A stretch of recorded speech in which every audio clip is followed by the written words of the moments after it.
సుమన్ టీవీలో మీ business promotions కోసం ఈ కింది నెంబర్ను సంప్రదించగలరు.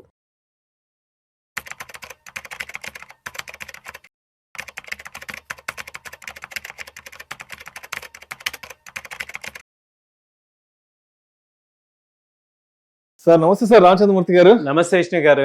Welcome to Suman TV and welcome to Vishnu talks. Thank you sir. Sir Ramachandramurthy గారు, ఈ వీడియోలో కాస్త డీటెయిల్గా గత 25 సంవత్సరాలలో మన ఇండియన్ స్టాక్ మార్కెట్స్ ఫేస్ చేసిన కొన్ని రకాల క్రాషెస్ గురించి కొంచెం డీటెయిల్గా చెప్పండి. ఏ సంవత్సరం ఎటువంటి క్రాష్ వచ్చింది, ఆ క్రాష్ అంతే ఎంత రేంజ్లో మార్కెట్ ఫాల్ అయింది, మళ్ళీ ఆ క్రాష్ నుంచి ఎన్ని రోజుల్లో రికవర్ అయింది, ఎంతలో రికవర్ అయింది అన్నది ఒక 25 years జరిగినటువంటి మార్కెట్ క్రాష్ల గురించి డీటెయిల్గా చెప్పండి. విష్ణు గారు నిజంగా చాలా మంచి క్వశ్చన్ అడిగారు, మంచి టైంలో. యాక్చువల్గా ఏంటంటే 2000 సంవత్సరం నుంచి మనం నిఫ్టీని చూసుకుంటే ఆ రోజు స్టార్ట్ అయింది. సో అక్కడి నుంచి ఇవాళ 26 సంవత్సరాలు అయినాయి. ఇప్పుడు నిఫ్టీ మనం ఆల్ టైమ్ హై చూసుకుంటే 24,600 చూసాం. ఇప్పుడు ప్రజెంట్ 24,000 చేంజ్ ఉంది. సో ఇప్పుడు మీకు దాదాపు 8 క్రాష్లు మీకు డీటెయిల్గా ఎక్స్ప్లెయిన్ చేస్తాం. ఎందుకు ఎక్స్ప్లెయిన్ చేస్తున్నాం అంటే ప్రతిసారి మనం పాస్ట్ టెన్స్కి వెళ్ళి అక్కడ ఏం జరిగింది, దాని నుంచి ఏం నేర్చుకోవాలి అనేది మనం నేర్చుకుంటే, చాలామంది ఏంటంటే క్రాష్ అవ్వగానే మార్కెట్ టెన్షన్ పడిపోయి అమ్మేసి వెల్త్ నిజంగా క్రియేట్ చేసుకోవట్లేదు. వాళ్ళందరి కోసం మీకు చెప్తున్నాను. ఫస్ట్ ఏంటంటే 2000 సంవత్సరాల్లోనే .com క్రాష్ వచ్చింది. బబుల్ క్రాష్ Y2K ప్రాబ్లం అని. సో అది వచ్చింది. అదేంటంటే 11th February 2000లో స్టార్ట్ అయింది.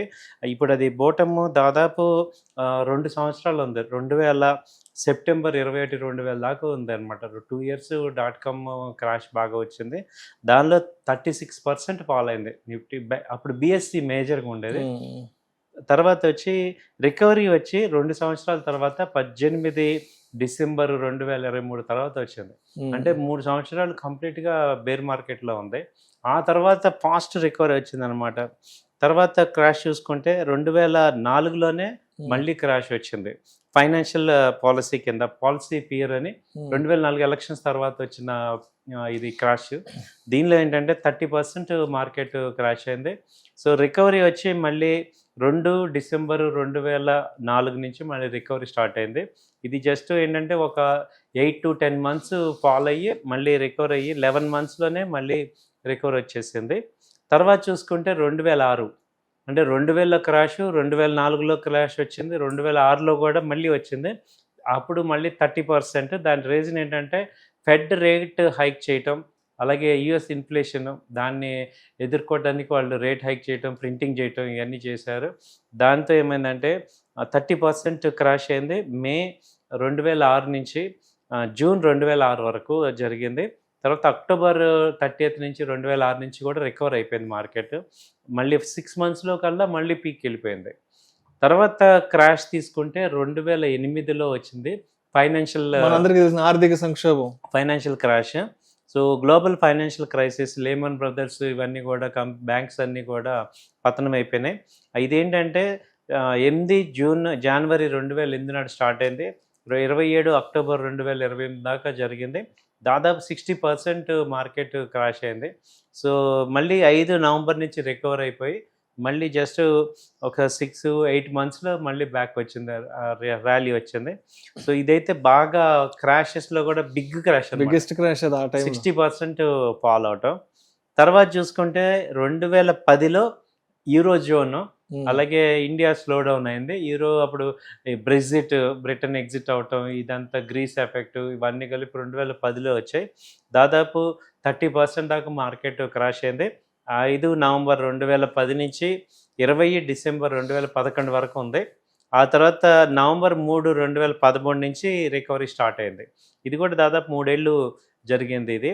దాని తర్వాత చూసుకుంటే 2015-16లో China crash, China slow down, commodity crash అవటం. అదివరకు సిల్వర్ 90,000 నుంచి మళ్ళీ 30,000కి వచ్చింది. గోల్డ్ కూడా బాగా పతనమైంది. ఈ మెటల్స్ క్రాష్ అవటం. దాని తర్వాత మార్కెట్స్ కూడా 25% క్రాష్ అయినాయి. 2015 మార్చి 3 నుంచి 25 ఫిబ్రవరి 2016 దాదాపు 1 year ఉంది. ఆ తర్వాత వచ్చి ఇండియా అయితే మళ్ళీ నిలబడి మళ్ళీ ఫాస్ట్గా రికవరీ స్టార్ట్ అయిపోయింది.